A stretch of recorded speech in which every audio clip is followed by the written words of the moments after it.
So hello everyone, myself Rajneesh Mishra and welcome to NCET concept YouTube channel. और आज हम करने वाले हैं एनसीईटी 2027 का डिटेल सिलेबस और हम देखेंगे कि सिलेबस में हमारे एनसीईटी 2027 में क्या क्या चीज़ें आने वाली हैं। और आपके लिए मैंने हर यूनिट से कुछ पीवाईक्यूज उठा के रख दिए हैं ताकि आपको एक ओवरव्यू मिल सके कि पिछले साल कैसे क्वेश्चंस आए थे, क्वेश्चन किस टाइप से बनते हैं और उन्हें कैसे सॉल्व करना है। तो चलिए फटाफट से शुरू करते हैं। तो देखिए, सबसे पहले हम देखेंगे कि कितने क्वेश्चंस आते हैं। देखिए, तो टोटल आएंगे आपको 28 क्वेश्चंस आएंगे, जिसमें से हमें 25 क्वेश्चन करना है। टाइम हमारे पास 180 मिनट्स हो गए। टोटल मार्क्स 640 का होगा। नेगेटिव मार्किंग -1 की है और सही करने पे आपको 4 नंबर, यानी अगर आप एक क्वेश्चन सही करते हो तो आपको 4 नंबर मिलेगा और आप गलत करते हो तो आपका -1 का नेगेटिव मार्किंग भी उस चीज पे रहने वाली है। ठीक है, चलिए देखिए, हमारी अकाउंटेंसी के लिए जो एनसीईआरटी की बुक्स चलती है वो 2 चलती हैं। पहली है accountancy for NPO and partnership account और दूसरा company accounts and analysis of financial statement. ये वाली जो पहली किताब है लेखा शास्त्र की, उसमें हमें पार्टनरशिप यानी साझेदारी और एनपीओ के बारे में पढ़ना होता है। एनपीओ हमारे सिलेबस से कटा हुआ है, एनपीओ हमें नहीं पढ़ना है।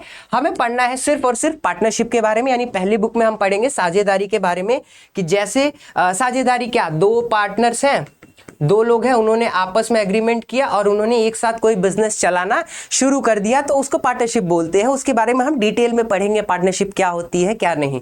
ठीक है, तो ये दोनों बुक्स हमें फॉलो करनी है। हिंदी वालों के लिए भी सेम बुक है, बस इंग्लिश वालों की इंग्लिश में रहती है और हिंदी वालों के लिए वही सेम बुक हिंदी में रहती है। ये 2 बुक्स चलती हैं अकाउंटेंसी के लिए। चलिए जी, तो सबसे पहले देखिए, अब जो हमारा एनसीईटी के लिए अगर आपको तैयारी करनी है, आपको एक डिटेल्ड चाहिए, सारी चीज़ें डिटेल्ड लेक्चर्स आपको मिले, नोट्स मिले, 24/7 आपको सपोर्ट अवेलेबल रहे, तो आप हमारा श्योर सिलेक्शन प्लस बैच ले सकते हैं, जो कि हमारे सीयूईटी कॉन्सेप्ट ऐप पे है, जहां पे हमें एनसीईटी बीएड की पूरी तैयारी कराई जाएगी। वहां पे बैच में आपको क्या क्या मिलेगा, लाइव क्लासेस भी मिलेंगी, रिकॉर्डेड क्लासेस भी मिलेंगी, टेस्ट सीरीज होगा, क्लास नोट्स यानी जो हम क्लास में आपको पढ़ाएंगे वही सेम एज इट इज आपको नोट्स भी, उनका भी पीडीएफ मिलेगा। डाउट सेशंस आपके रखे जाएंगे जहां पे हम आपके डाउट्स लेंगे और उन्हें क्लियर करेंगे। आप हमसे 1 to 1 वहां पे कनेक्ट कर सकते हैं। प्रॉपर गाइडेंस हमारा रहेगा 24/7, आप हम टीम से सपोर्ट ले सकते हैं। हमारा गाइडेंस आपको रहेगा, कैसे तैयारी करनी है, किस टाइप के क्वेश्चंस लगाने हैं, कहाँ से कौन से क्वेश्चंस आएंगे, सारी चीजें हम ऐप में करने वाले हैं। आपको भी अगर बैच खरीदना है तो आप हमारे ऑफिस के नंबर पे कॉन्टैक्ट कर सकते हैं। बैच का प्राइस 3499 है और जो हमारा श्योर सिलेक्शन बैच है उसका प्राइस 2599 है। और आपके लिए एक ऑफर भी है, अभी 31 जुलाई तक यानी मंथ एंड तक आपको सारे बैचेस पे, जो हमारे दोनों बैचेस हैं उस पे 500 का डिस्काउंट चल रहा है सारे कोर्सेज पे। तो अभी जाइए उस ऑफर को अवेल करिए, एनसीईटी के लिए श्योर सिलेक्शन बैच में एनरोल करिए। चलिए अब हम शुरू करते हैं अपना पहला यूनिट। यूनिट 1 है जो अकाउंटेंसी का यानी साझेदारी का, जो हम पहली बुक पढ़ रहे थे कंपनी का पार्टनरशिप अकाउंट्स की, उसमें है सबसे पहला यूनिट है अकाउंटिंग फॉर पार्टनरशिप यानी साझेदारी हेतु लेखांकन। यानी जो ये पार्टनरशिप करके बिजनेस चलाया जा रहा है, जो साझेदारी में आके 2 से 3 लोग बिजनेस चला रहे हैं, उसकी अकाउंटिंग कैसे करी जाएगी, उसको बुक्स में रिकॉर्ड कैसे किया जाता है, वो चीजें हम देखेंगे। इसमें से सबसे पहले हम देखेंगे नेचर ऑफ पार्टनरशिप फर्म, यानी साझेदारी फर्म का स्वरूप क्या है, ये जो साझेदारी फर्म है ये होती कैसी है, इसका कैसे ये बनता है। ठीक है, फिर पार्टनरशिप डीड क्या होता है, उसकी मीनिंग एंड इंपॉर्टेंस देखेंगे, यानी साझेदारी अनुलेख। ये पार्टनरशिप डीड क्या होता है बेटा, पार्टनरशिप डीड एक डॉक्यूमेंट होता है जिसमें पार्टनरशिप में क्या क्या होने वाला है, कौन कौन से रूल्स को फॉलो किया जाएगा, किस पार्टनर को कितनी कैपिटल लानी है, किस पार्टनर को कितना प्रॉफिट मिलेगा, कितना उसको लोन अगर लेता है तो वो इंटरेस्ट में, यानी पार्टनरशिप का वो जो चलने वाला है बिजनेस, वो पूरा बिजनेस कैसे चलने वाला है, ये सारी चीजें इस डीड में प्रोवाइड होती हैं बेटा। इसको एक लीगल डॉक्यूमेंट माना जाता है, इसको एक लीगल डॉक्यूमेंट भी कहा जाता है। तो ये जो साझेदारी का अनुलेख है, हिंदी वालों के लिए भी यहाँ नीचे है, साझेदारी अनुलेख जो है वो हमको ये बताएगा कि हमारी पार्टनरशिप के बिजनेस कैसे चलने वाले, इसको भी डिटेल में पढ़ेंगे। उसके बाद हम पढ़ेंगे अकाउंट्स फॉर पार्टनरशिप, यानी पार्टनरशिप में कौन कौन से, साझेदारी में कौन कौन से अकाउंट्स बनाए जाते हैं, क्या लेखा जोखा उसका रहता है, जिसमें हम fix versus fluctuating capital account बनाना सीखेंगे। यानी जो पार्टनर्स की कैपिटल अकाउंट बनाई जाती है वो 2 तरीके से बनाई जाती है, फिक्स्ड मेथड होता है और फ्लक्चुएटिंग मेथड होता है। दूसरा हम उसमें देखेंगे division of profits among partners, यानी पार्टनर्स के बीच प्रॉफिट का डिवीजन कैसे होगा। अगर बिजनेस को प्रॉफिट हो रहा है तो वो कैसे डिवाइड होगा, किस पार्टनर को कितना प्रॉफिट मिलेगा, ठीक है, कितना शेयर उसको मिलेगा। फिर हम बनाना सीखेंगे profit and loss appropriation account, यानी ये जो पार्टनर्स को जो भी बिजनेस कर रहे हैं उनको प्रॉफिट होगा, लॉस होगा, तो इस प्रॉफिट एंड लॉस को बिजनेस में बांटा कैसे जाएगा, इस चीज के बारे में भी हम इसमें देखेंगे, ठीक है। और क्या देखेंगे इस पहले यूनिट में, guarantee of profit to a partner and past adjustment, यानी क्या होता है, कभी कभी बिजनेस में पार्टनर्स को एक गारंटी दी जाती है कि जैसे कोई पार्टनर है वो थोड़ा इनसिक्योर है, यानी उसे कुछ ऐसा डाउट है कि कल को चल के उसको प्रॉफिट शायद ना मिले, तो हम उसको गारंटी देते हैं कि ठीक है, अगर बिजनेस को लॉस भी हुआ तो हम आपको इतना पैसा आपके अकाउंट में जाएगा। वो गारंटी या तो फर्म ले लेती है या तो जो पार्टनर्स हैं वो ले लेते हैं, साझेदार जिनको बोल रहे हैं, ठीक है। तो देखिए इसको हिंदी में भी स्थिर पूंजी व परिवर्तनीय पूंजी यानी फिक्स्ड और कैपिटल के लिए, और साझेदारी के मध्य लाभ का विभाजन यानी जो डिवीजन ऑफ प्रॉफिट लिखा है इसकी बात हो रही है, ठीक है। तो ये हमारे यूनिट 1 का बेसिक, ये चीजें हम यूनिट 1 में अपने पढ़ने वाले हैं। अच्छा, अब यूनिट 1 से ही एक क्वेश्चन आया है, दो क्वेश्चंस मैं लाया हूं यूनिट 1 से आपके लिए। ये PYQ है बेटा, मैं इसको लिख दे रहा हूं, ये सारे जितने हम क्वेश्चन कर रहे हैं वो सब PYQs हैं, सब मैंने PYQ उठाया है और यहां पे रखा हुआ है। तो आप बस देखो कि क्वेश्चन किस टाइप से पूछ रहा है, क्वेश्चन का लेवल क्या है। सिलेबस आप मेरे पे छोड़ दीजिए, सिलेबस मैं आपको डिटेल में कराऊंगा, हर एक छोटी से बड़ी चीज करेंगे और NCERT से करेंगे। मैंने आपको ओरिएंटेशन में भी बताया था कि हम NCERT पे पूरी तरह से स्टिक रहने वाले हैं, ठीक है, हम उस पर पूरा ध्यान रखें। तो चलिए देखते हैं क्वेश्चन क्या है। देखिए क्वेश्चन क्या है, चलिए पेन का कलर भी बदल लेते हैं थोड़ा। हाँ, तो if partnership deed is silent, if partnership deed is silent about the interest on capital contributed by partners in firm, then dash on the contributed capital will be paid। यानी क्या कह रहा है कि साझेदारी विलेख में साझेदारों द्वारा अंशदान की गई पूंजी पर, यानी जो उन्होंने कैपिटल दिया है उसको हिंदी में अंशदान कहते हैं, उस पे ब्याज के संबंध में, यानी उस पे कितना इंटरेस्ट मिलेगा, वो कितना ब्याज, जैसे आप लोन लेते हो तो इंटरेस्ट देते हो ना, आप उनको ब्याज देते हो, तो वही चीजें यहाँ पे भी है कि कितना ब्याज उनको दिया जाएगा और उसका कोई प्रावधान नहीं है, यानी कोई डीड नहीं बना है। यानी जो अभी मैं बता रहा था ना, पार्टनरशिप डीड के लिए एक डॉक्यूमेंट बना हुआ था, उस डॉक्यूमेंट में इस इंटरेस्ट के बारे में कुछ भी नहीं लिखा है, तो हम उनको कितना इंटरेस्ट देंगे। तो बेटा इसका देखिए क्या क्या ऑप्शन है, 6% पर एनम, 12% पर एनम, 8% या नो इंटरेस्ट। तो बेटा इसमें जब मैं आपको पढ़ाऊंगा आगे कि जब पार्टनरशिप डीड अगर साइलेंट है, किसके बारे में, इंटरेस्ट ऑन कैपिटल के, इंटरेस्ट ऑन ड्राइंग की, अगर इन सब चीजों के बारे में हमारी जो पार्टनरशिप डीड है वो साइलेंट है, तो हम उनको 0% इंटरेस्ट देते हैं। अगर यानी डीड में नहीं लिखा है कि आपको कितना इंटरेस्ट मिलेगा, किसको कितना मिलेगा, ये चीज अगर नहीं लिखी हुई है तो हम नो इंटरेस्ट, यानी बेटा इसको 0% इंटरेस्ट देते हैं। और जब पार्टनरशिप डीड साइलेंट होती है तो सिर्फ एक चीज पे इंटरेस्ट दिया जाता है, वो होता है इंटरेस्ट ऑन पार्टनर्स लोन। किस पे मिलता है, इंटरेस्ट ऑन पार्टनर्स लोन, यानी जो पार्टनर का लोन होता है, जो पार्टनर ने फर्म को लोन दिया होता है, सिर्फ और सिर्फ उस पे इंटरेस्ट दिया जाता है। कब, जब हमारी पार्टनरशिप डीड क्या होगी, साइलेंट होगी। और इंटरेस्ट कितना दिया जाता है, 6% पर एनम। कितना दिया जाता है, 6% पर एनम। बाकी कोई भी इंटरेस्ट, चाहे इंटरेस्ट ऑन कैपिटल हो, इंटरेस्ट ऑन ड्रॉइंग हो, ये सारी चीजें नहीं दी जाती हैं। और एक चीज और, जो प्रॉफिट होता है वो 1:1 में बढ़ता है, यानी इक्वल बढ़ता है। तब कोई प्रॉफिट शेयरिंग रेशियो भी काम नहीं आता, यानी जो उनको लाभ होने वाला है वो लाभ कैसे, किसको कितना बटेगा, वो सारी चीजें भी उसमें डिसाइड नहीं होती हैं, ठीक है। देखिए ऐसे डीप में कंसेप्ट से क्वेश्चन पूछेगा एकदम अंदर से, तो हमको एक एक चीज पे पूरा स्टिक रहना है, ठीक है। अब दूसरा क्वेश्चन देखते हैं। दूसरा क्वेश्चन क्या है, X and Y are partners in a firm and their capital account shows a balance of 1,75,000। यानी X की कैपिटल है हमारे पास कितनी, पेन का कलर चेंज कर लेते हैं। देखिए हमारे पास X की कैपिटल कितनी गिवन है, X की कैपिटल है 1 लाख। साथ साथ में डॉक्यूमेंट लिखते चलेंगे हमने जो जो भी मिला हुआ है। तो X की कैपिटल है हमारे पास 1 लाख, Y की कैपिटल है 75,000, Y की कैपिटल है 75,000। चलिए जी, Y की कैपिटल है हमारे पास 75,000 और आगे क्या लिखा है, रिस्पेक्टिवली ऑन अप्रैल 1, यानी जब फाइनेंशियल ईयर हमारा शुरू हुआ है तब ये इनकी कैपिटल है। दूसरा आगे क्या है, x introduce additional capital of 50,000 on August 1, 2024। यानी ये जो एक्स है, इन्होंने मिस्टर एक्स ने 50,000 का एडिशनल कैपिटल इंट्रोड्यूस किया। यानी साल के शुरू में कुछ कैपिटल दी थी और जब साल का बीच है यानी 1 अगस्त 2024 को इन्होंने क्या किया, 50,000 का एक एडिशनल कैपिटल इंट्रोड्यूस किया। यानी उस 1 लाख के साथ 50,000 इन्होंने एज कैपिटल और दे दिया। ठीक है, कैपिटल मतलब बेटा पूंजी, तो यानी उन्होंने पूंजी में हमको 1 लाख पहले दिया था और 50,000 और उन्होंने दे दिया। ठीक है, पूंजी में अतिरिक्त पूंजी लगा दी, यानी एक्स्ट्रा एडिशनल कैपिटल दे दिया। इंग्लिश में उसे एडिशनल कैपिटल कहते हैं। ठीक है, और वाई ने भी सेम चीज किया है। मिस्टर वाई ने इंट्रोड्यूस कर दिया 75,000।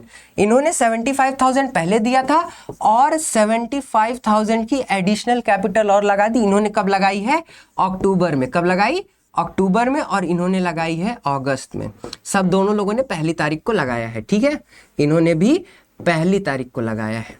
ठीक, अब देखिए आगे क्या पूछ रहा है, interest on capital is allowed at 6% annually. क्या है कि अतिरिक्त पूंजी पर, यानी इन्होंने जितनी भी पूंजी ये लोग लगा रहे हैं उस पे इन्हें कितने % का ब्याज मिल रहा है, 6% का। कितने का, 6% का इनको ब्याज मिल रहा है। अच्छा जी, तो बताइए कि y को देय ब्याज की गणना कीजिए, यानी calculate interest payable to y। यानी ये जो मिस्टर y है, इनको टोटल कितना मिलेगा, इनको कितना इंटरेस्ट दिया जाएगा इनके कैपिटल पे। तो देखिए जो इंटरेस्ट मिलता है वो साल के एंड में मिलता है, यानी मार्च 31 को मिलता है। कब मिलता है, मार्च 31 को हम क्या देते हैं बेटा, इंटरेस्ट ऑन कैपिटल कैलकुलेट किया जाता है। यानी साल के आखिरी में जो इनकी कैपिटल होती है उसी पे ये कैलकुलेट किया जाता है। ठीक है, मैं यहाँ इंफॉर्मेशन ये मिटा देता हूँ क्योंकि हमें कैलकुलेट करना है मिस्टर वाई का। तो चलिए जी, वाई का इंटरेस्ट ऑन कैपिटल निकालते हैं। देखिए बेटा, सबसे पहले यहाँ पे 2 चीज़ों का ध्यान रखना है। इंटरेस्ट ऑन कैपिटल करते समय हमको टाइम पीरियड का ध्यान रखना है। देखिए जो पहला 75,000 है, मैं कलर चेंज करके आपको हाईलाइट करके बताता हूँ। देखिए जो पहला है, मिस्टर वाई ने जो दिया है, उन्होंने 75,000 दिया। यहाँ ध्यान दीजिए, उन्होंने कितना दिया है, 75,000 रुपीज दिए हैं उन्होंने स्टार्टिंग में साल के। तो बेटा ये जो 75,000 है, इस पे तो 6% का हम इंटरेस्ट लगाएंगे ही लगाएंगे, और ये पूरे साल के लिए लग रहा है ना 6%। ये पर एनम जो लिखा है ना, कहाँ गया, वार्षिक है। देखिए वार्षिक मतलब एनुअल है, पर एनम का मतलब होता है हर साल, यानी पूरे साल का मिला के उनको 6% का ब्याज दिया जाना है। ठीक है, तो ये जो 75,000, इस पे तो 6% का पूरा मिलेगा इनको, है ना। कितना आएगा, 44,500 रुपीज इनको ये वाई की 75,000 जो उन्होंने पूरे साल के लिए दिया था उस पे मिला। और उन्होंने क्या किया है, अक्टूबर 1 को, कब, अक्टूबर 1 को 75,000 एडिशनल दिया है। यानी बीच में, साल के बीच में चल के उन्होंने 75,000 रुपये एक्स्ट्रा लगा दिए। तो अभी तक तो 75,000 था, अब 75,000 और आ गया है। तो या तो हम इसको जोड़ के करते हैं एक में, मैं शॉर्ट तरीका बता रहा हूँ, कंफ्यूजन ना हो, अलग अलग करो। पहले इस 75,000 का पूरा इंटरेस्ट निकाल लिया, अब जो एडिशनल लाए हैं उस पर भी इंटरेस्ट निकाल के दोनों को जोड़ देंगे, सिंपली हो जाएगा। देखिए कैसे, ये 75,000 कब दिया है, अक्टूबर में। अक्टूबर, नवंबर, दिसंबर, जनवरी, फरवरी एंड मार्च। यानी ये जो कैपिटल आई है ये फर्म के साथ कितने समय के लिए रही है, मार्च 31 पे हम कैलकुलेट कर रहे हैं, अक्टूबर 1 पे आई है, तो टोटल 6 महीने के लिए ये कैपिटल रही कि नहीं। अब जब कैपिटल ही 6 महीने के लिए है तो हम उस पर इंटरेस्ट क्यों 12 महीने का दें। ठीक है, यानी जो हमारा इंटरेस्ट लग रहा है 6% का, वो तो पूरे साल का है, लेकिन ये कैपिटल हमारे पास आई है जो, वो तो आई है सिर्फ 6 महीने के लिए। तो यहाँ पे हम लगाएंगे टाइम पीरियड, यानी 6 मंथ्स के लिए कैपिटल थी, तो 6/12 कर देंगे, तो हमें इनका ये 6 महीने का इसका कितना इंटरेस्ट होगा वो पता चल जाएगा। देखिए इसको सॉल्व करिए, कितना आएगा, देखिए ये खत्म, यहाँ से ये खत्म हो गया और ये 3 हो गया, और कितना आएगा, तो कितना आया टोटल, देखिए 4,500 इनकी स्टार्टिंग वाली कैपिटल पे आया है, और जो एडिशनल कैपिटल इंट्रोड्यूस किया उन्होंने उस पे उन्हें मिला है इंटरेस्ट 2,250 का। तो टोटल कितना हो जाएगा बताइए मुझे, 45 है और 25 है, 70 एंड 22 है, सॉरी देखिए कितना है, 45 और 22, 6750, यानी जब आप इन दोनों को ऐड कर देंगे तो ये हमको पता चल जाएगा कि इनके पूरे साल का कैपिटल जो मिस्टर वाई ने लगाया है उस पूरे साल का इनको इंटरेस्ट कितना मिलने वाला है। देखिए कितना आएगा इसका आंसर 6750, क्योंकि जब आप इन दोनों को ऐड करेंगे ये 4500 को और ये 22500 को, इन दोनों को जब हम प्लस करेंगे तो हमारा आएगा 6750। ऐसे ही डिटेल में हम ढेर सारे क्वेश्चंस करेंगे, हर यूनिट का, हर चैप्टर का डिटेल क्वेश्चन करेंगे, पीवाईक्यूज भी करेंगे, कुछ एडिशनल क्वेश्चन भी करेंगे। क्वेश्चन प्रैक्टिस में आपके कमी नहीं रहने वाली है, तो फटाफट से आप जाइए हमारे बैच में इनरोल करिए, वहां पे भी आपकी क्लासेस शुरू होने वाली हैं। अब ये था पहला यूनिट जहां पे पार्टनरशिप बन रही थी। अब दूसरा यूनिट है reconstitution of a partnership firm, यानी साझेदारी फर्म का पुनर्गठन। यानी एक पार्टनरशिप रही थी, देखिए पार्टनरशिप कब बिगड़ती है, जब कोई नया पार्टनर आता है, उनके बीच का जो प्रॉफिट शेयरिंग रेशियो है अगर वो बदल जाए तो कुछ कंडीशंस होती है, जब पार्टनरशिप को, पुराने वाले पार्टनरशिप को हटा के एक नई पार्टनरशिप बनाई जाती है।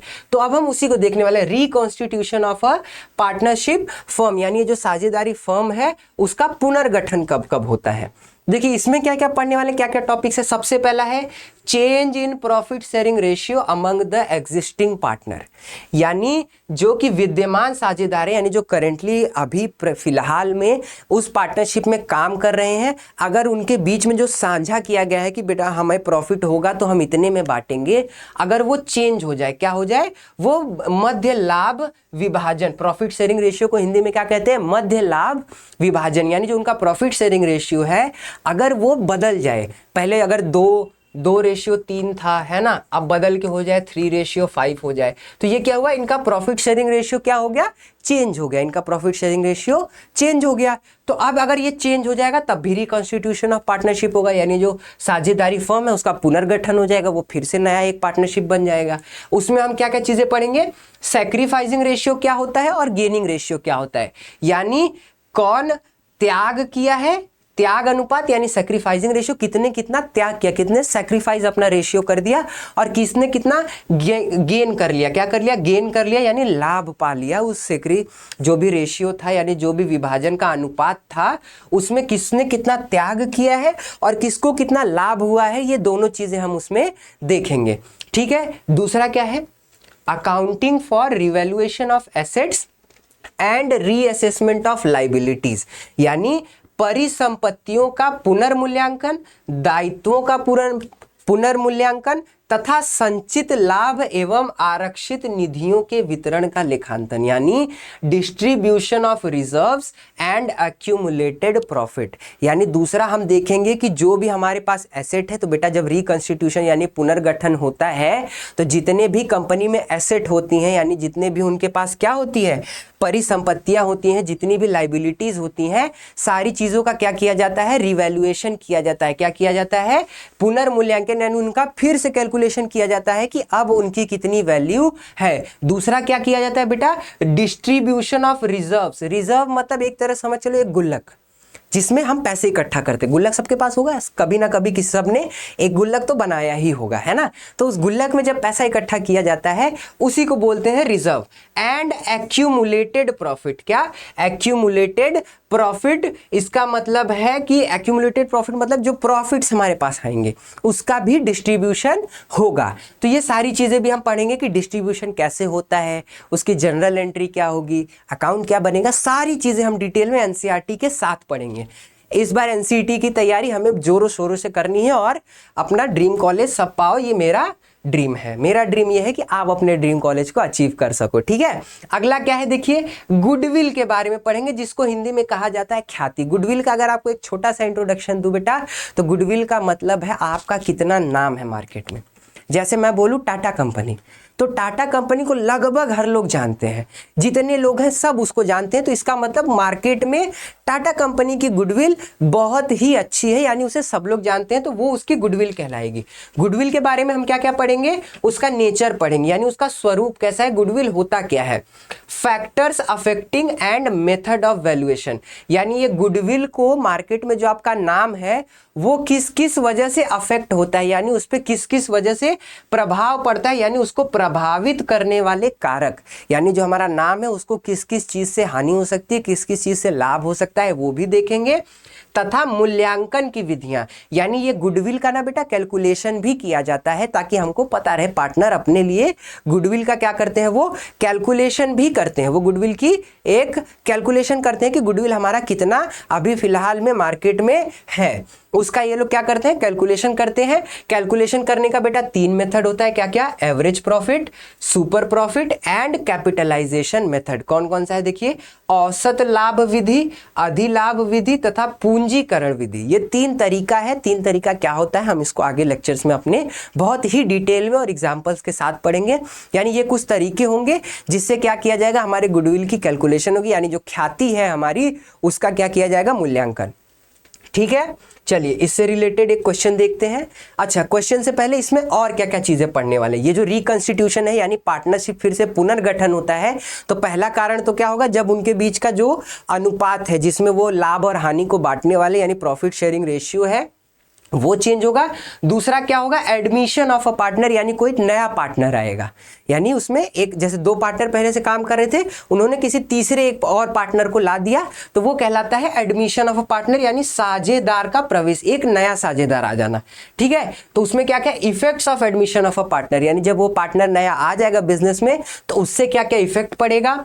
चेंज इन पीएसआर, यानी जो हमारा लाभ विभाजन अनुपात है उसमें क्या चेंज आएगा। पहले अगर हम 2 लोग थे, आधा आधा जो भी प्रॉफिट हो रहा था बिजनेस को आधा आधा बांट रहे थे, ठीक है, अब कोई नया आ जाएगा तो उसको भी तो हिस्सा देने पड़ेगा क्योंकि वो भी तो काम कर रहा है ना, तो उसको भी हिस्सा देंगे। तो जब उसको हिस्सा देंगे तो उसमें क्या बदलाव आएगा वो देखेंगे। उसके बाद अकाउंटिंग ट्रीटमेंट फॉर गुडविल, यानी जो अभी ख्याति हम कैलकुलेट करेंगे उसका अकाउंटिंग ट्रीटमेंट क्या होगा, यानी उसको कैसे ट्रीट किया जाएगा, उसको कैसे बुक में लिखा जाएगा, कितना किसका गुडविल में हिस्सा होगा, ये सारी चीजें हमको देखनी है। ठीक है, फिर क्या है, revaluation of assets and reassessment of liability. अभी जो हमने पढ़ा था कि फिर से क्या किया जाएगा, परिसंपत्तियों तथा दायित्वों का पुनर्मूल्यांकन किया जाएगा, यानी उन्हें फिर से कैलकुलेट किया जाएगा, वो सारी चीजें फिर से यहाँ पे करी जाएंगी। वही फिर adjustment, distribution and adjustment of capital. ये बेटा एक थोड़ा सा इंपॉर्टेंट टॉपिक है, एडजस्टमेंट ऑफ कैपिटल। इसके 2-3 केस होते हैं, हम हर एक केस को डिटेल में देखेंगे, इजी पीजी करके एकदम चीजों को आसानी से लेके चलेंगे, स्ट्रेस मत लीजिएगा किसी चीज का। सारी चीजें डिटेल में पीवाईक्यू के साथ मैं कराऊंगा, वो जिम्मेदारी मेरी है। आपकी जिम्मेदारी बस इतनी है, बैच में एनरोल करिए, रेगुलर क्लासेस करिए और जो भी आपको डाउट्स आ रहे हैं वो हमसे क्लियर करिए। ठीक है, देखिए अगला है retirement and death of a partner. ये सारी एक तरह से चैप्टर है, यानी पहले हम एडमिशन पढ़ेंगे, उसके बाद पढ़ेंगे रिटायरमेंट या डेथ ऑफ पार्टनर, यानी अगर कोई साझेदार है उसका सेवानिवृत्ति, यानी वो रिटायर हो जाए कि बस भाई अब मुझे काम नहीं करना, मेरा हो गया। या तो पार्टनर क्या हो जाए, उसकी मृत्यु हो जाए अगर पार्टनर बीच में मर जाए। ये सारे केसेस है पार्टनरशिप की, जब रिकंस्टिट्यूशन होता है यानी पुराना पार्टनरशिप खत्म होके एक नया पार्टनरशिप बनता है, ये सारे तब के केसेस है।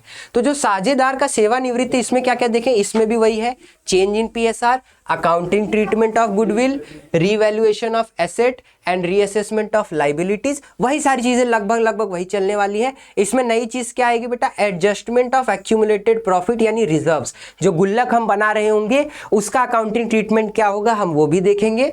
और इसमें एक नया अकाउंट बनता है, preparation of deceased partner capital account, यानी मृत साझेदार का पूंजी खाता तथा उसके विधिक प्रतिनिधि, यानी जैसे अगर मैं मर गया, जैसे एक पार्टनर है वो अगर मर जाए तो कल को उसका जो उसके हिस्से का पैसा होगा वो किसको जाएगा, उसको बोलते हैं डिसीज उसको एग्जीक्यूटर्स अकाउंट बोलते हैं। क्या बोलते हैं, एग्जीक्यूटर अकाउंट इंग्लिश में बोलते हैं और हिंदी में बोलते हैं विधिक प्रतिनिधि, यानी उसके बाद वो सारा पैसा हम किसको देंगे, उसका बेटा हो सकता है, उसकी फैमिली मेंबर में से कोई भी हो सकता है जिसको वो अपना एग्जीक्यूटर बनाए कि हाँ मेरे बाद ये सारी चीजें इनके पास होंगे, वो उसको बोलते हैं डिसीज एग्जीक्यूटर। और डिसीज पार्टनर मतलब जो पार्टनर मर गया, जिनकी मृत्यु हो गई, ये सारी चीजें। और प्रिपरेशन ऑफ लोन अकाउंट, ये सब क्या होता है, ये सब चीजें जब हम चैप्टर पढ़ रहे होंगे डिटेल में करेंगे। अभी बस हम एक सिलेबस देख रहे हैं कि क्या क्या हमको पढ़ना है। ठीक है, चलिए आगे चलते हैं। आगे उसी यूनिट, ये जो अभी दूसरा यूनिट हम ख्याति वगैरह के बारे में पढ़ रहे हैं, उससे रिलेटेड ये क्वेश्चन है। क्या क्वेश्चन है, अभी मैंने पढ़ाया था, देखिए क्या, the following are the modes of reconstitution of a partnership firm, यानी साझेदारी फर्म के पुनर्गठन के तरीके। मैंने बताया ना किस किस तरीके से पुनर्गठन होगा, किस किस तरीके से फर्म रिकॉन्स्टिट्यूट होगी, कौन कौन सा होगा, डेथ ऑफ अ पार्टनर, यानी जब पार्टनर की मृत्यु हो जाए, सही बात है। Dissolution of the firm bye notice, यानी सूचना द्वारा फर्म का विघटन, यानी बिजनेस खत्म कर दे, हम एक इंफॉर्मेशन देके बिजनेस हमारा क्या हो गया, खत्म हो गया, अब बिजनेस नहीं चलने वाला, वहीं पे उसकी कहानी खत्म, जय श्री राम हो गया उसका, तो हो सकता है। या फिर चेंज इन पीएसआर, इसमें भी होता है, हमने अभी पढ़ा था कि तब भी रिकॉन्स्टिट्यूशन होगा। Admission of a new partner, जब नया साझेदार आएगा, जी हाँ तब भी होगा, तो इसमें नहीं होगा। यानी ऑप्शन क्या क्या हमको ढूंढना है, जहां पे क्या दिया हो, ए सी एंड डी दिया हो, तो यहां नहीं दिया है, यहां नहीं दिया है, सॉरी इसमें दिया हुआ है, देखिए ए सी एंड डी, बाकी सब में बी भी आया, तो जिसमें बी आया है वो तो कतई नहीं होगा। जो बचा आंसर वो क्या है, 2 वाला है, तो इसको एलिमिनेशन मेथड भी बोलते हैं, ये भी मैं आपको बताऊंगा, चिंता मत करिए। चलिए अगला चलते हैं, एक और क्वेश्चन उसी से रिलेटेड, क्या है, which of the following factors does not affect the value of goodwill, यानी जो ये हमारी ख्याति है या गुडविल है उसके मूल्य को प्रभावित नहीं करता, यानी किस चीज से हमारा जो गुडविल है, हमारा जो नाम है, उस पर कोई इफेक्ट नहीं पड़ता है। तो क्या क्या ऑप्शन में देखते हैं, लोकेशन ऑफ द बिजनेस, यानी वो जो व्यवसाय है वो है कहाँ, व्यवसाय का स्थान क्या है। एफिशिएंसी ऑफ मैनेजमेंट, यानी प्रबंधन की दक्षता क्या है, यानी मैनेजमेंट, ये जो हम कर रहे हैं, ये जो बिजनेस को मैनेज किया जा रहा है, उसके जो मैनेजर्स हैं वो कितने अच्छे हैं, काम कितने अच्छे से हो रहा है, कितने टाइम से हो रहा है कि नहीं हो रहा है, ये सारी चीजें भी। तीसरा है फिस्कल पॉलिसी ऑफ गवर्नमेंट, यानी सरकार की राजकोषीय नीति। और चौथा है पेटेंट्स ऑफ कंपनी, यानी कंपनी के पेटेंट। ये जो फैक्टर अफेक्टिंग गुडविल है, ये सारे बेटा पीवाईक्यूज हैं, हम जो भी कर रहे हैं ये क्वेश्चंस इसी साल आए हुए हैं, मैंने अपने से कोई क्वेश्चन नहीं बनाया है, ये सब मैं आपको पेपर में से उठा के क्वेश्चंस को लाया हूं, ठीक है। तो उसमें ये क्वेश्चन पूछा गया था कि जो हमारी ख्याति है उसको कौन इफेक्ट नहीं करता है, यानी किस चीज से वो हमारा प्रभावित नहीं होता है। तो बेटा इसका आंसर होगा फिस्कल पॉलिसी ऑफ गवर्नमेंट, यानी सरकार की राजकोषीय नीति से हमारे बिजनेस के गुडविल पे कोई इफेक्ट नहीं पड़ता है, जो हमारी ख्याति है उस पे इस चीज का कोई फर्क नहीं पड़ता। तो इसका आंसर हो जाएगा आंसर नंबर 3, ठीक है। चलिए आगे देखते हैं, अब है हमारा तीसरा यूनिट, कौन सा यूनिट, तीसरा यूनिट पहली बुक का, क्या है, डिसोल्यूशन ऑफ पार्टनरशिप फर्म, यानी साझेदारी फर्म का विघटन, यानी जब क्या किया जाएगा, एक नोटिस देके सरकार को, सरकारी लीगल नोटिस देके जो पार्टनरशिप फर्म अभी चल रही है उसको बंद कर दिया जाएगा, बिजनेस अब खत्म हो जाएगा। इसमें हम क्या क्या पढ़ेंगे, मीनिंग पढ़ेंगे, यानी डिसोल्यूशन क्या होता है, यानी ये जो विघटन हो रहा है, विघटन होता क्या है, सेटलमेंट ऑफ अकाउंट, खातों का निपटान, यानी ये जो खाते हम खोल रखे थे, partnership account, partnership capital account, revaluation account, PNL account, balance sheet, ये सारी चीजों को निपटाना कैसे, इनका सेटलमेंट कैसे होगा। प्रिपरेशन ऑफ रियलाइजेशन अकाउंट, यानी साक्षात्कार खाता तथा उससे संबंधित खातों की तैयारी के बाद इसमें हम देखेंगे रियलाइजेशन अकाउंट। बेटा रियलाइजेशन अकाउंट एक ऐसा अकाउंट होता है जहां पे बिजनेस के जितने भी एसेट्स हैं, लाइबिलिटीज हैं, उनको सेटल किया जाता है, यानी उनका जो निपटान होगा, यानी ये जो उनको निपटाया जाएगा वो कैसे निपटाया जाएगा वो हम देखते हैं रियलाइजेशन अकाउंट में। और उसमें क्या क्या नहीं इंक्लूड होता है, देखिए उसमें क्या क्या नहीं रहेगा, एक्सक्लूडिंग, मतलब वो सब हमको रियलाइजेशन अकाउंट में इंक्लूड नहीं करना है। क्या क्या नहीं करना है, piecemeal distribution, piecemeal distribution, sale to a company and insolvency of partner, यानी जो रियलाइजेशन अकाउंट हम बनाने वाले हैं उसमें क्या क्या नहीं आएगा, किस्तों में वितरण, कंपनी को विक्रय तथा साझेदार के दिवालियापन को छोड़ के, दिवालियापन मतलब इंसॉल्वेंसी, मतलब उसके पे जितना लोन था अब उसके पास इतना पैसा ही नहीं है कि वो सारे लोन को वापस कर सके, सारे लोन का क्या कर सके, रीपेमेंट कर सके, तो उसको बोलते हैं इंसॉल्वेंसी का केस। तो हम ये सारी चीजें इस यूनिट में, तीसरे यूनिट में पढ़ने वाले हैं, ठीक है। आइए इससे रिलेटेड भी एक क्वेश्चन देखते हैं, क्या है question, creditors are transferred to, यानी क्रेडिटर को ट्रांसफर किया जाता है on the dissolution of firm, यानी जब क्या हो रहा है, फर्म का विघटन हो रहा है तो लेनदारों के खाते में स्थानांतरित किया जाता है। यानी कहाँ पे ये जो क्रेडिटर है, यानी जिनको हमें पैसा वापस करना है, डिसोल्यूशन के टाइम पे, विघटन के टाइम पे उनको कहाँ भेजा जाएगा, कहाँ भेजा जाएगा, बैंक अकाउंट में नहीं, पार्टनर्स कैपिटल अकाउंट वो तो सीधी सी बात है, पार्टनर्स के बारे में, क्रेडिटर के बारे में नहीं है, कैश अकाउंट नहीं, कैश अकाउंट में कैश वाली यानी नगद चीजें जाती हैं।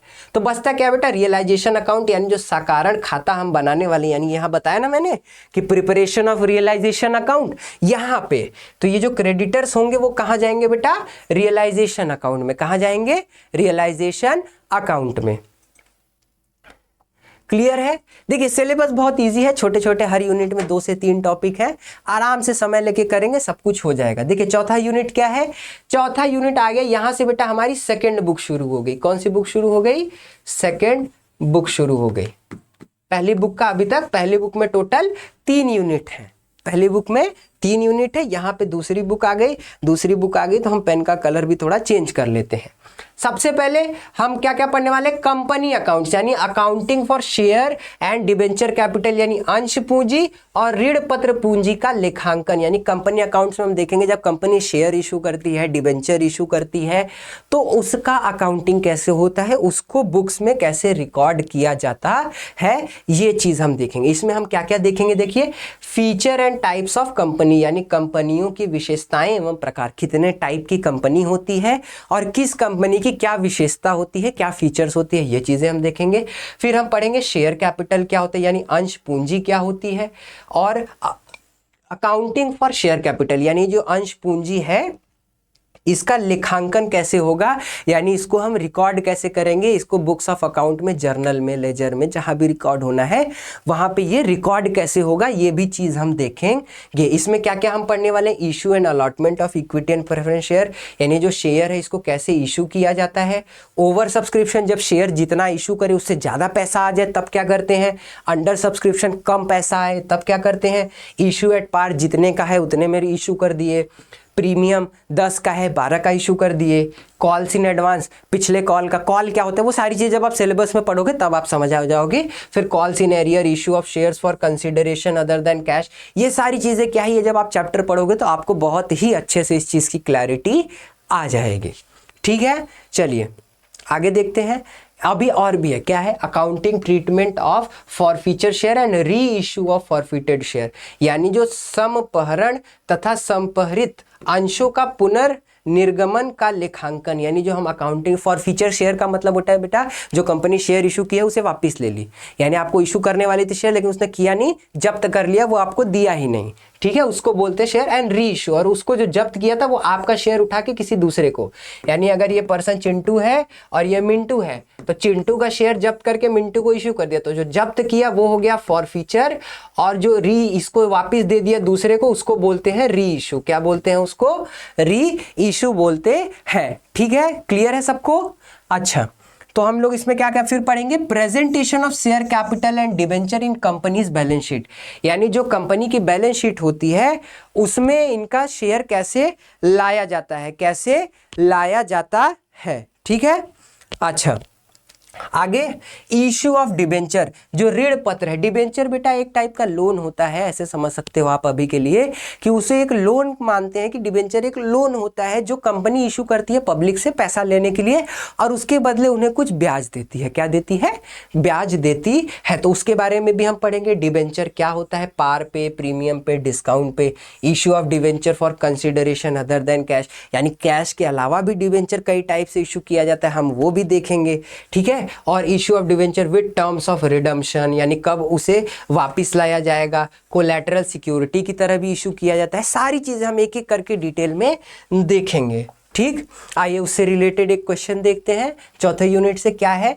Arrange the following in proper sequence related to issue and forfeiture of share, यानी जब्त कर लेना। बताया ना मैंने, फॉरफीचर मतलब जब्त कर लेना, तो उसके उचित क्रम में व्यवस्थित कीजिए। यानी बेटा अगर ये सारा केस आ रहा है, कौन सा? फॉरफीचर ऑफ शेयर का केस आएगा, तो उसमें सबसे पहले क्या काम होगा, उसके बाद क्या काम होगा, उसके बाद ये स्टेप हमको बताना है। ये स्टेप देखो मिक्स है, ये बेटा कॉम्पिटेंसी बेस्ड क्वेश्चन है। इसमें क्या करेगा ना, आपको जो एनसीईटी में भी और सीयूईटी में भी क्या करते हैं, अब आपसे सीधा डायरेक्ट क्वेश्चन नहीं पूछेंगे, वो आपको ये देखेंगे आपकी कॉन्सेप्ट क्लैरिटी कितनी है, आपको चीजें कितने अच्छे से आती है। तो इसमें क्या किया गया ना बेटा, एक स्टेप फॉलो होता है 1 2 3 4, तो उन्होंने क्या किया, उस चारों स्टेप को मिक्स कर दिया, 4 3 2 1 3 2 1 4 करके ऐसे मिक्स कर दिया है। और हमको पता करना है कि सबसे पहला कौन सा स्टेप होगा, फिर कौन सा स्टेप होगा और फिर कौन सा स्टेप होगा। ठीक है, तो देखिए क्या होगा, सबसे पहले क्या होगा बेटा, सबसे पहले होगा कॉल मनी बिकम ड्यू, यानी कॉल धनराशि दी होगी, यानी हम कहेंगे भाई शेयर के लिए अगला पैसा लाइए, ड्यू हो गया, अब हमने पैसा मंगा लिया, तो सबसे पहले सी होगा। देखिए एलिमिनेशन मेथड का यूज करिए। एलिमिनेशन मेथड क्या कहता है, जहां जहां पे सी है वो ऑप्शन हो सकता है, पहले यहां भी सी है, यहां भी है, यहां भी है, इसमें नहीं है, तो तीसरा तो नहीं होने वाला। तीसरा ऑप्शन खत्म। आगे देखते, सबसे पहला स्टेप होगा सी, कॉल्स मनी बिकम ड्यू। हमने पैसा मंगा लिया, अब क्या होगा, अब पैसा आएगा, लोग पैसा देंगे, कुछ लोग पैसा देंगे, कुछ लोग नहीं दे पाएंगे।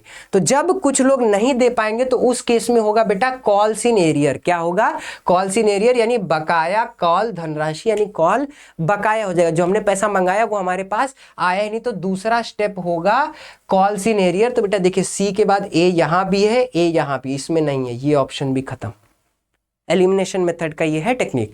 अब आगे देखते हैं, दूसरा स्टेप हो गया। इसके बाद क्या किया जाएगा बेटा, जब इनका बकाया हुआ तो अब हम करेंगे इनका शेयर क्या कर लेंगे, जब्त कर लेंगे। क्या कर लेंगे, जब्त कर लेंगे, यानी share forfeited for non payment of money, यानी धन राशि का भुगतान न करने पर शेयर जब्त कर लिए जाते हैं।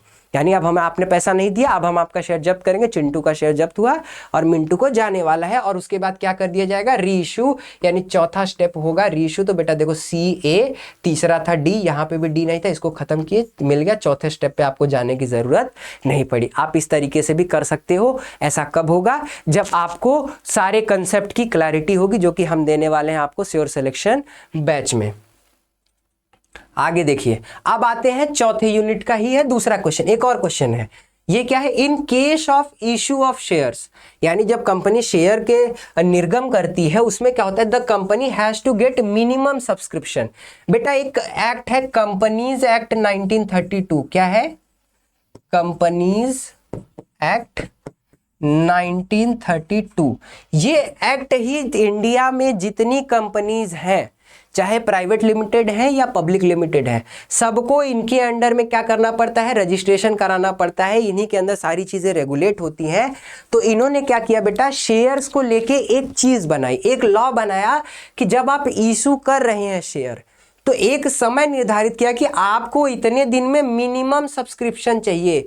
यानी अगर आप 10 शेयर इशू कर रहे हो तो कम से कम इतना शेयर आ जाना चाहिए। तो ये जो कम से कम वाली चीज है उसी को बोलते हैं मिनिमम सब्सक्रिप्शन। तो कंपनीज एक्ट ने क्या कहा, कंपनीज एक्ट ने तो नहीं कहा, सेंट्रल गवर्नमेंट वो डिसाइड करती है, लेकिन हम अभी इस फिलहाल के लिए कंपनीज एक्ट आप समझ के चलो, वो चीजें मैं आपको थ्योरी में पढ़ा दूंगा। तो ये जो मिनिमम सब्सक्रिप्शन है बेटा वो है 90%। यानी इनका कहना क्या है कि जो भी कंपनी शेयर इशू करेगी वो 90%, जितना शेयर इशू करेगी उसका 90% सब्सक्रिप्शन एक निर्धारित समय के अंदर आ जाना चाहिए। वो निर्धारित समय क्या है, निर्धारित समय क्या है, from the date of issue of prospectus, यानी जिस दिन प्रोस्पेक्टस जारी होगा उस दिन से लेके एक समय निर्धारित किया गया, उस समय के बीच में मिनिमम सब्सक्रिप्शन आ जाना चाहिए। वो कितना दिन है बेटा, वो होता है 120 दिन। कितना, 120 दिन, यानी करीबन 4 महीने के अंदर अंदर आपके पास मिनिमम सब्सक्रिप्शन आ जाना चाहिए। ठीक है, तो इसका आंसर होगा 4। अगला है हमारा unit 5, analysis of financial statement, यानी वित्तीय विवरणों का विश्लेषण। यानी बेटा फाइनेंशियल स्टेटमेंट, अगर आपको ये इमेज दिख रही हो तो कुछ इस टाइप का होता है फाइनेंशियल स्टेटमेंट। इसमें क्या होता है, कैश फ्लो स्टेटमेंट होती है, यानी कितना पैसा आया कितना पैसा गया, जो नगद आया नगद गया। फिर हमारी बनती है बैलेंस शीट, यानी कितना एसेट है कितनी लाइबिलिटीज है। इनकम स्टेटमेंट बनता है। इन तीनों को ही मिला के हम क्या बोलते हैं, फाइनेंशियल स्टेटमेंट बोलते हैं। क्या बोलते हैं, फाइनेंशियल स्टेटमेंट बोलते हैं बेटा। तो चौथे 5वें यूनिट में हम इनका एनालिसिस, यानी इनका क्या करेंगे, विश्लेषण करेंगे, इनके बारे में डिटेल में देखेंगे। क्या क्या इसमें हम पढ़ने वाले, देखिए कंपनी के वित्तीय विवरण, यानी financial statements of a company. यानी ये जो फाइनेंशियल स्टेटमेंट आप देख रहे हो ये बनता कैसे। सबसे पहले क्या देखेंगे, preparation of simple financial statement of a company in the prescribe form with major heading and sub heading. यानी हम फाइनेंशियल स्टेटमेंट को बनाएंगे और एक सिंपल वाला फाइनेंशियल स्टेटमेंट कैसे बनता है, उसमें क्या क्या हेडिंग होती है, क्या क्या सब हेडिंग होती है, ये सारी चीज़ें भी हम देखेंगे। दूसरा करेंगे फाइनेंशियल एनालिसिस। दूसरा क्या करेंगे, वित्तीय विश्लेषण, यानी जो फाइनेंस आने वाला है उसका विश्लेषण करेंगे हम। ये क्या होता है, इसका उद्देश्य क्या होता है, महत्व क्या होता है, और इसकी सीमाएं, लिमिटेशन, कमियां क्या क्या है, ये भी हम देखेंगे। हिंदी वालों के लिए भी देखिए नीचे चीजें मैंने लिख रखी है। तीसरा है वित्तीय विश्लेषण के उपकरण, यानी टूल्स फॉर फाइनेंशियल एनालिसिस। अब ये जो हमको फाइनेंशियल एनालिसिस, वित्तीय विश्लेषण करना है, इसको करने के लिए हमारे पास क्या क्या उपकरण है, क्या क्या टूल्स हैं, किनकी मदद से हम ये एनालिसिस कर सकते हैं, हम ये भी चीज यहाँ पे देखेंगे। ठीक है, 5वें यूनिट में ये देखेंगे आगे। अब वो टूल्स क्या क्या है, सबसे पहला है अकाउंटिंग रेशियोज। क्या है? लेखांकन अनुपात, यानी बेटा कुछ रेशियोज बनाए गए जिनकी मदद से हम कंपनी का क्या कर सकते हैं, फाइनेंशियल एनालिसिस कर सकते हैं। क्या कर सकते हैं? कंपनी का एक फाइनेंशियल वित्तीय विश्लेषण कर सकते हैं। वो क्या होता है, उनके उद्देश्य क्या होते हैं, कितने प्रकार के होते हैं। देखिए प्रकार कौन कौन से हैं, liquidity ratio, solvency ratio, activity ratio and profitability ratio. ये सारे रेशियोज क्या होते हैं, इनको कैसे कैलकुलेट करना होता है, ये सारी चीजें हम चैप्टर के अंदर डिटेल में एक अच्छे से इसका डिटेल लेने वाले हैं। ठीक है, फिर है हमारा अगला है टूल कैश फ्लो स्टेटमेंट। क्या है? रोकड़ प्रवाह विवरण। यानी हम ये देखते हैं बेटा कि बिजनेस में हमारे कितना कैश आया है, कितना कैश गया, इसका जब हम एक डिटेल स्टेटमेंट बनाते हैं वही कहलाता है कैश फ्लो स्टेटमेंट, यानी रोकड़ प्रवाह विवरण। यानी as per revise standard issued by ICAI. ICAI बेटा वही है जो सीए का एग्जाम कराती है, चार्टेड अकाउंटेंट्स का एग्जाम जो कराती है वही इंस्टीट्यूशन आईसीएआई है। उन्होंने क्या किया है, एक स्टैंडर्ड इशू किया है, यानी एक वो लगा दिया है मानक। मानक मतलब स्टैंडर्ड लगा दिया कि आपको इसके हिसाब से बनाना है, ये रहा स्टैंडर्ड, आप जो अपना फाइनेंशियल स्टेटमेंट बनाएंगे वो इसके हिसाब से बनाएंगे, इसलिए उन्होंने इशू कर दिया। इसमें हम क्या क्या देखेंगे, adjustment related to depreciation, amortisation, dividend and tax, purchase and profit और loss on sale of non current asset. ये सारी चीज़ों के हिसाब से इनको एडजस्ट करके हम क्या करेंगे, रोकड़ प्रवाह विवरण यानी आपका कैश फ्लो स्टेटमेंट बनाएंगे। ठीक है, और एक ऑप्शनल है बेटा, ये जो अभी हमने 5 यूनिट पढ़ा है ना 2 बुक का, ये क्या है हमारा, ये कोर है अकाउंटेंसी का, ये लगभग मैक्सिमम सारे बच्चे पढ़ते हैं। अभी जो मैंने आपको 5वां यूनिट पढ़ाया फाइनेंशियल स्टेटमेंट एनालिसिस का, उसके ऑप्शन में अगर आपको वो नहीं पढ़ना है तो आप पढ़ सकते हो क्या, कंप्यूटराइज्ड अकाउंटिंग सिस्टम। क्या पढ़ सकते हो, संगणकीकृत लेखांकन प्रणाली, यानी कंप्यूटराइज्ड अकाउंटिंग आप पढ़ सकते हो। किसकी जगह पे, फाइनेंशियल स्टेटमेंट, यानी जो 5वां यूनिट है, या तो अभी जो हमने डिस्कस किया 5वां यूनिट आप वो पढ़ लीजिए। आपको वो नहीं पढ़ने का मन है तो आप CAS पढ़ सकते हैं, यानी कंप्यूटर अकाउंटिंग सिस्टम पढ़ सकते हैं। ये क्या है बेटा, इसमें हम क्या क्या देखेंगे, overview and concept and types of computerised accounting, features of computerised accounting, advantage and limitation, structure of computerised accounting, chart of account codification and hierarchy of account head. ये सारी चीजें हम इस यूनिट में, कंप्यूटर वाले यूनिट में अपने पढ़ने वाले हैं। ठीक है, चलिए इसमें भी देखिए आगे डिटेल में। फिर क्या है, AIS क्या होता है, accounting applications of electronic spreadsheet. Electronic spreadsheet kind of Excel वाला चीज स्प्रेडशीट होता है, वो कैसे बनता है। फीचर ऑफर्ड बाय, ये जो स्प्रेडशीट हम बनाएंगे इसमें हमें क्या क्या मिलने वाला है, ठीक है, विशेषताएं क्या क्या इसकी होने वाली हैं। एप्लीकेशंस ऑफ किस किस चीज से बनता है ये spreadsheet. Preparation of reports using pivot table. Basically आपको ये लगभग इसमें एक्सेल पढ़ाया जाएगा। एक्सेल में सारी चीज़ होती है, पिवट टेबल होता है ना, ग्राफ्स होते हैं। फिर आप एमोर्टाइजेशन मॉडल बनाते हो, पेरोल अकाउंटिंग करना आपको सिखाया जाएगा, ग्राफ एंड चार्ट कैसे लाया जाता है, यानी फाइनेंशियल एनालिसिस एक करते हैं, विजुअलाइजेशन क्या करते हैं, विजुअलाइजेशन, डेटा विजुअलाइजेशन बहुत पॉपुलर कोर्स आप सुना होगा आप लोगों ने, डेटा विजुअलाइजेशन, जहां पे क्या किया जाता है, नंबर को पिक्चर के फॉर्म में कन्वर्ट किया जाता है लगभग, तो वो चीज़ें करते हैं। और ये चीज़ कैसे करी जाती है, सारी चीज़ें आपको इसमें पढ़ाई जाएंगी इस यूनिट में, जो कि हमारा ऑप्शनल है। ठीक है, चलिए अब इसी कंप्यूटर सिस्टम से रिलेटेड एक क्वेश्चन करते हैं। क्या क्वेश्चन है, देखिए, components of computerised accounting system, यानी जो CS पढ़ रहे हैं उसके कुछ कंपोनेंट हमको दिए हुए हैं, और यहाँ पे टाइप ऑफ कंपोनेंट, यानी किस टाइप का कंपोनेंट है वो भी है। ठीक है, देखिए सबसे पहला है रैंडम एक्सेस मेमोरी। क्या है, रैंडम एक्सेस मेमोरी। दूसरा है MS ऑफिस। क्या है, MS ऑफिस। अब देखिए एक सिचुएशन लेके चलते हैं, मुझे ये क्वेश्चन नहीं आता, आधी चीजें आती हैं मुझे, आधी नहीं आती। मैच द फॉलोइंग वाला क्वेश्चन कैसे करना है, लगे हाथ हम ये भी देख लेते हैं। ठीक है, चलिए देखिए, रैंडम एक्सेस मेमोरी क्या होता है मुझे नहीं पता, MS ऑफिस एक क्या है, एप्लीकेशन सॉफ्टवेयर है। क्या है, एप्लीकेशन सॉफ्टवेयर है, तो B का तो हो जाएगा 4, ये मुझे पता है, ठीक है। एप्लीकेशन सॉफ्टवेयर है। टैली क्या है, टैली हमारा चलिए टैली भी मुझे नहीं आ रहा है, छोड़िए। रैंडम एक्सेस मेमोरी क्या है, रैंडम एक्सेस मेमोरी हमारा है एक हार्डवेयर। क्या है, हार्डवेयर है, ठीक है। यूजर्स, यूजर किसके होंगे बेटा, यूजर तो होंगे अकाउंटेंट के। किसके होंगे, अकाउंटेंट के, ठीक है। तो बी का चौथा और डी का दूसरा, ढूंढो किसमें किसमें है। देखो बी का चौथा यहां पे है, और किसी में है बी का चौथा, नहीं है। बी का चौथा किसी में नहीं है, बस खत्म, और ढूंढने की जरूरत ही नहीं है हमें। सिंपल, एक ढूंढो जिसमें आप क्लियर हो, उसको ढूंढो और उसको कर दो, ठीक है। तो इसका आंसर हो जाएगा चौथा। कौन सा इसका आंसर होगा, चौथा, यानी ए का तीसरा रैंडम एक्सेस मेमोरी। देखो अभी बताया ना मैंने, एक हार्डवेयर होता है, ए का तीसरा यहां भी था, यहां भी था, बी का चौथा हो गया, ठीक है, बी का चौथा हो गया,